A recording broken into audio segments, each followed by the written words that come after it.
In 1978, the average Chinese person earned less than someone in war-torn Somalia. Today, China builds more infrastructure in a year than most countries do in a decade. What happened? This is what nobody talks about when they discuss China's rise. Everyone thinks it was just cheap labor and factories. The real story is way more interesting and honestly kind of insane. We're talking about the fastest mass escape from poverty in human history. 800 million people lifted out of extreme poverty in just 40 years. That's like taking the entire population of Europe from dirt poor to middle class in less than 2 generations. And it all started with one man who got kicked out of power twice, survived a revolution, and came back to completely flip the script on how China worked. Let me paint you a picture of China in 1978. We're not talking about being a little poor. We're talking about a country where people were literally starving to death by the millions just years earlier. The average income was $156 a year. Not per month, per year. Your parents probably spend more than that on coffee. Under Mao, China tried something called the Great Leap Forward in the late 1950s. The idea was to turn China into an industrial powerhouse overnight. Instead, it became one of the worst man-made disasters in history. Between 15 and 55 million people died, mostly from starvation. Farmers were forced to make steel in their backyards instead of growing food. It was a disaster. By the time Mao died in 1976, China was economically dead. The country produced less steel than Belgium. I mean Belgium. A country you could drive across in 2 hours. China had a quarter of the world's population but produced just 2% of global GDP. To put that in perspective, today they produce about 18% of global GDP. The countryside was stuck in the Middle Ages. No electricity in most villages, no running water, farmers using the same tools their great-grandparents used. Cities weren't much better. Everyone wore the same blue or gray mouse suits because that's all there was. No private businesses, no foreign investment, no individual freedom to even choose what job you wanted. The government assigned you a job, and that was it. This is where our main character enters. Deng Xiaoping. Deng was short, barely 5 feet tall, but he had survived things that would break most people. He'd been purged from the Communist Party twice during Mao's Cultural Revolution. His son was thrown out of a window by Red Guards and paralyzed for life. Deng was sent to work in a tractor factory, but he came back. When Deng took power in 1978, he was 74 years old. Most people that age are thinking about retirement. Deng was thinking about how to save 1 billion people from poverty. And he had a plan that went against everything Communist China had stood for. This is what he said, and it is probably the most important quote in modern economic history. It doesn't matter if a cat is black or white, as long as it catches mice. He didn't care if an idea was capitalist or communist. If it worked, China would do it. This was revolutionary. Remember, this is communist China we're talking about. Private business was supposed to be evil. Profit was a dirty word. But Deng looked at the numbers and realized something simple. The system wasn't working. People were starving. Something had to change. Deng knew he couldn't just flip a switch and turn China capitalist overnight. That would freak everyone out, especially the old guard communists who still had power. So he came up with a brilliant compromise. He created special economic zones, or SES. Think of them as capitalism test labs inside a communist country. In 1980, China designated 4 cities as EZ Shenzhen, Zhuhai, Shantou, and Xiamen. These cities got special rules. Foreign companies could invest there. Private businesses could operate. People could own property. Basically, capitalism was legal, but only in these tiny zones. Let me tell you about Shenzhen because this is mind-blowing. In 1979, Shenzhen was a fishing village of 30,000 people. Dirt roads, no buildings over 3 stories, nothing. Today, Shenzhen has over 12 million people. It's the tech capital of China. It makes more smartphones, drones, and electronics than almost anywhere on Earth. In 40 years, it went from rice paddies to a skyline that looks like something from a science fiction movie. The SEZ experiment worked so well that China opened more and more. By the 1990s, Entire coastal regions were operating under these special rules. But Deng didn't just copy Western capitalism. He created something new. The government still owned major industries and land, but private companies could operate, hire, fire, and keep profits. Foreign companies could build factories, but often had to partner with Chinese firms. It was capitalism with Chinese characteristics. Before China could become a factory powerhouse, it needed to fix its farms. This is where things get interesting because the change started from the bottom up, not top down. In a small village in Anhui province in 1978, 18 farmers held a secret meeting. They signed a contract agreeing to divide communal farmland among themselves. Each family would farm their own plot and keep what they grew. This was illegal. If caught, they could be executed. But they were desperate. The result: their harvest that year was bigger than the previous 5 years combined. Word spread. Other villages started doing the same thing.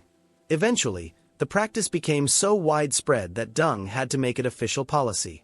By 1984, China had dismantled the commune system that had been in place for decades. This was huge. When farmers could keep what they grew more, a lot more. Agricultural output exploded. This did two important things. First, people stopped starving. Second, it freed up millions of workers to leave farms and work in factories. Between 1978 and 1984, agricultural output grew by over 60%. That's in just 6 years. This created a surplus of both food and labor, which was perfect timing for what came next.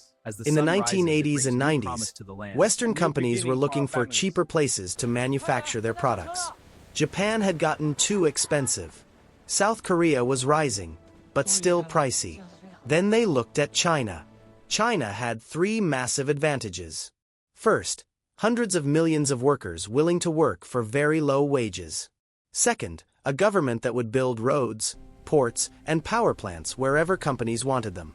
Third, special economic zones where foreign firms could operate with fewer restrictions and lower taxes. Western companies poured in. Nike, Apple, Dell, Sony, you name it. They all built factories in China or contracted with Chinese manufacturers. But China didn't just accept being a cheap labor pool. This is what people miss. Chinese companies watched, learned, and started doing it themselves. At first, they made cheap knockoffs, but they got better fast. The government played a huge role here. They identified key industries they wanted to dominate: electronics, solar panels, high-speed rail, telecommunications. Then they did everything possible to help Chinese companies win in those sectors. Subsidies, cheap loans, protection from foreign competition in the domestic market, forced technology transfers. Some call this cheating.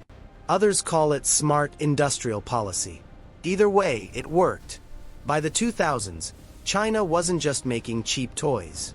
They were making computers, smartphones, cars, and high-tech equipment. The phrase "made in China" went from meaning cheap junk to meaning everything. Today, China makes about 28% of all manufactured goods in the world. They produce more steel than the rest of the world combined.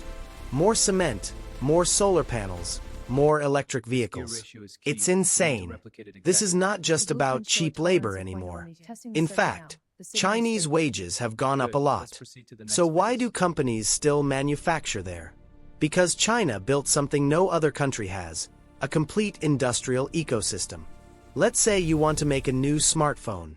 In China, you can find a factory that makes the screen within 50 m, another that makes the battery, another that makes the camera, another that makes the chips, another that assembles it all.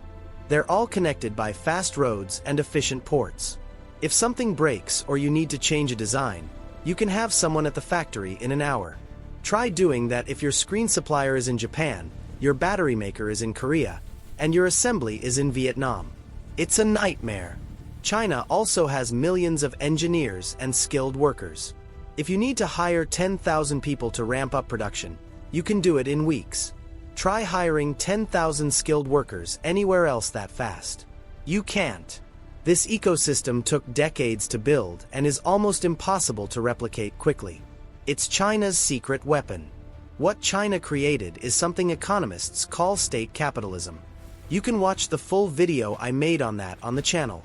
It's not pure socialism because there are private companies and markets, but it's not pure capitalism either because the state controls key industries, directs investment, and can crush any company that gets too independent. The biggest companies in China are state-owned enterprises, or SCs.